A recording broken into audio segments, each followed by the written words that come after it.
All righty, let's go back to the issue of Iranian damage assessment and all this fake news coming out of the lefty networks. Joining me now is Mark Dubowitz, the CEO of the Foundation for Defense of Democracies. Mark, thank you for this. I'm not buying the DIA stuff.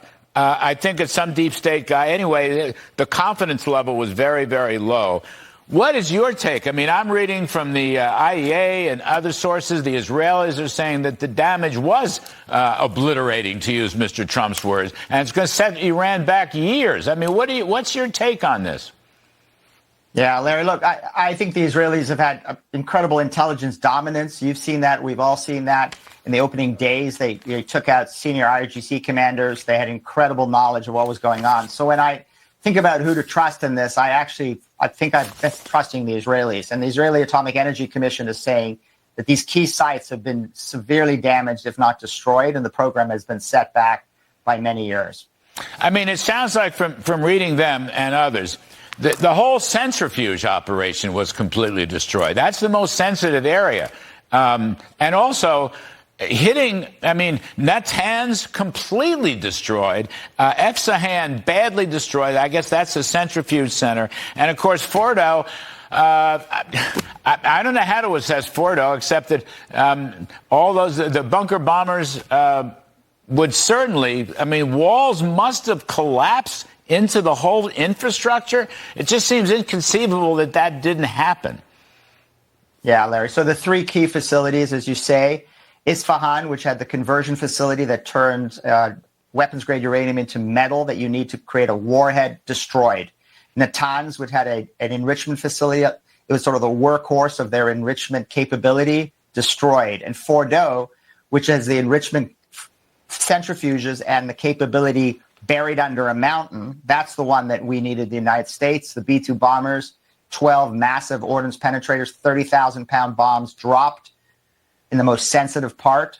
And I think that at least the Israelis think that has done severe damage to that enrichment capability, not only to the actual centrifuges, but they believe that the majority of the enriched material that you need to produce nuclear weapons was actually trapped under that rock. And Mark Dubowitz, this business about the trucks at Fordow, the trucks, people are talking about, 12 trucks or 16 trucks, carrying centrifuge-enriched uranium reserves. Now, I guess that's possible. I don't know. I'm going to ask you about it. But other people are saying what the aerial reconnaissance was picking up was the trucks were there to guard somehow or protect the entrance into the mountain, that they weren't carrying any uranium reserves at all. What do you think? Yeah, so Larry, I've seen the reporting on this. I've spoken to sources here and in Israel. There seems to be some disagreement. But again, sources are confirming that they believe that a high percentage of the enriched material that everybody's concerned about, right? This is the 60% enriched material, which is 99% of what you need for weapons-grade uranium, which is what you need for a bomb, that actually didn't leave that facility. So we'll have to see. I think as President Trump said, and he's right, these are early days. The crazy thing with that DIA report is it came out a couple days after the bombings. And the only way that the DIA would know anything is from satellite imagery. And the satellite imagery is only going to be suggestive. It's not going to be conclusive, which is why the report itself said, we're putting this report out with low confidence. So the notion that you put out a low confidence report 2 days after the bombing is designed, in my view, to damage the president and not to educate the American people. 100%. They should have known better, but they did know better. I think it was just a deep state leak, and I agree with your assessment of that. So, look, Mark Dubowitz, you follow this thing. I read your interview, by the way, with Paul Gigot in the Wall Street Journal. It was fantastic. I read the whole thing.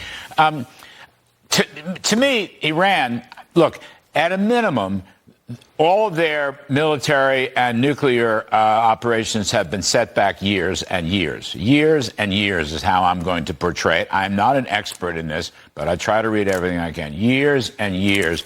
Maybe, their forever war against Israel, maybe they're so weakened. I don't know how you see that. But they're not coming back anytime soon. They have lost their people. They've lost their weapons. They've lost their ballistic missiles. They've lost their chargers, the installations, and they've lost their nukes. I just think that it's gone.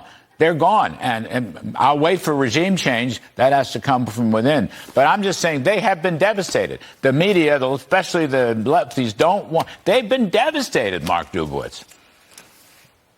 Yeah, look, I agree with Larry. I mean, severely degraded in their nuclear facilities, their ballistic missile capabilities, the actual regime itself. But Larry, just a note of caution. I mean, it's a wounded regime. It's a wounded animal. There's nothing more dangerous in the animal kingdom than a wounded animal. They're brutally repressing the Iranian people right now. They arrested 700 yesterday. They executed 2. They're on a hunt for so-called Mossad spies. So they're going to be even more repressive than they were before. And now they're going to Oman, to the negotiating table. And the one thing that the Iranians have demonstrated extraordinary capabilities at is running circles around previous American presidents and getting really good deals for Iran and really bad deals for America. So I'm hoping President Trump and his team sticks to the red line of full dismantlement, zero enrichment. I think it'd be a crying shame after the United States Air Force and the Israeli Air Force destroyed their enrichment capability to give it back to them at the negotiating table. But their diplomats from Tehran are very knowledgeable. They're very wily, but I don't think they've been facing a president like President Trump and his negotiating team, who are going to demand full dismantlement, zero enrichment. And by the way, if the Iranians do anything funny, the Israeli Air Force is pretty close by, and so is the U.S. Air Force, to go back in there and destroy any remaining capabilities. No, absolutely. It's a good warning on your part. I appreciate that. I think President Trump is on it. But you're right. We got to be very careful, not give them any breathing room whatsoever. Mark Dubowitz, we appreciate it. Hope you come back on the show. Thanks so much, Larry.